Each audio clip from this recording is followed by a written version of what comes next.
we cannot reunite, solve the domestic quarrel. And essentially it's a domestic quarrel, as I view it. Now, what kind of Indian perspective we can think of to make UN truly UN and not US? Rakesh Chaudhary. So how do you see the likelihood of, say, 2 decades down the line, USA, China and India being the 3 dominating players on the world stage? And how would you see the problem or opportunity for global governance under that scenario?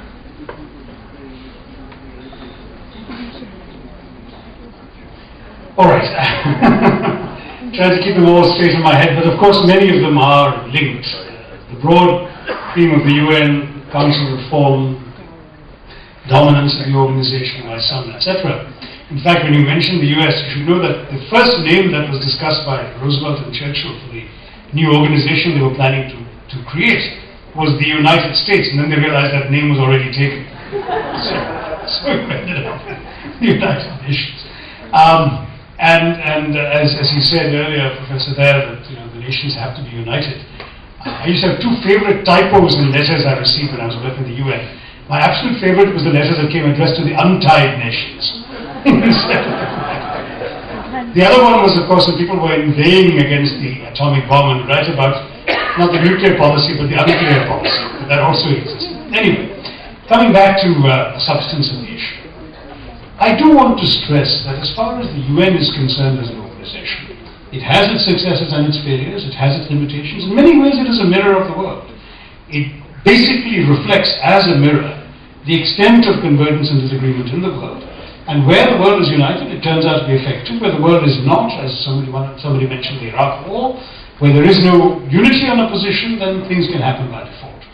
I don't think anyone has suggested that the UN has had a perfect or unblemished record. Certainly I did not suggest that and would not wish to. But as I said, it prevented a lot of worse things from happening, and it was not just, as somebody else argued, a political organization. It also did a great deal in things like development, socio-economic transformation, the setting of the global agenda on issues ranging from population to climate change. It's all taking place at UN mandated forums.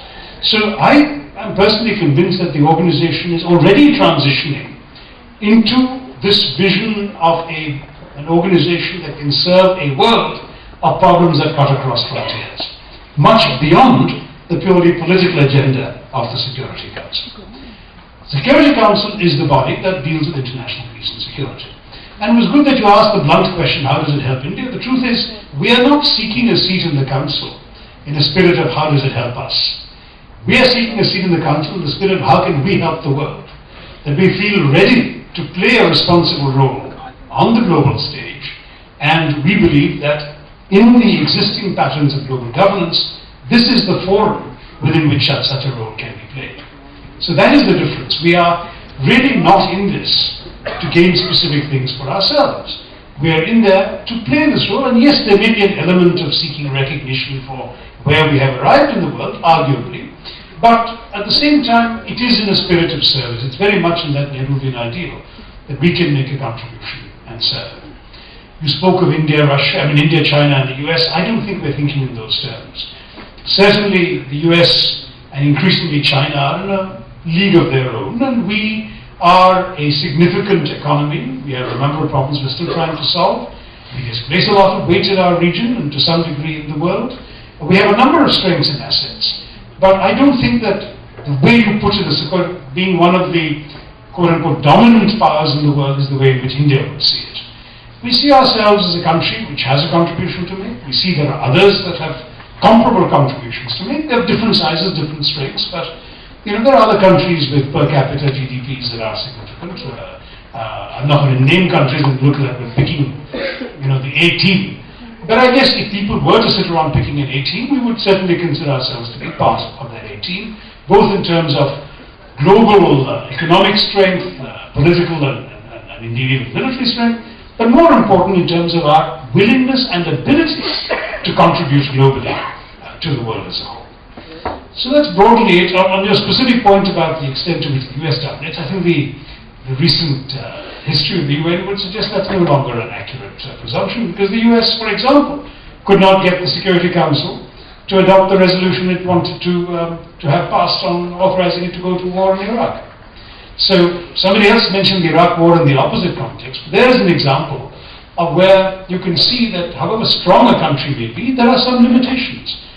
It is true that when a country like the US sits around a Security Council table with 14 other countries, those 14 are certainly conscious of their bilateral relationship with the US and the decisions they take. But I think even the US would not suggest that it always gets its way.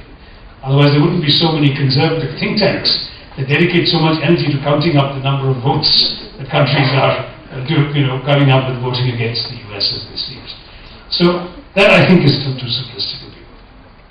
On the Iraq war discrediting the UN, again I don't buy that argument, because I believe that the United Nations cannot be judged merely by those issues on which countries don't agree. Indeed, Iraq was not the only war that's taken place in the world since 1945. There were plenty of wars. But what was interesting is even if the UN was essentially unable to prevent that war, the moment the war was over, which as you know took place in 3 weeks' time, it became indispensable to the ensuing peace. Without the UN Security Council resolution, there could have been no legitimization of the unification. The transition to the various governing structures, the interim council, the governing council, finally the elected government of Iraq, took place under UN auspices. The UN helped design and run the elections there. And then of course you've got the economic development and other activities that went through. We still have a UN mission in Iraq. And I have lost one of my closest friends and colleagues in the bomb blast that took so many UN lives, 22 UN lives in 2003. So my argument would be that to judge the UN on the wrong side of the Iraq continuum is to do it a disservice. In fact, it has definitely proven its indispensability in what happened afterwards.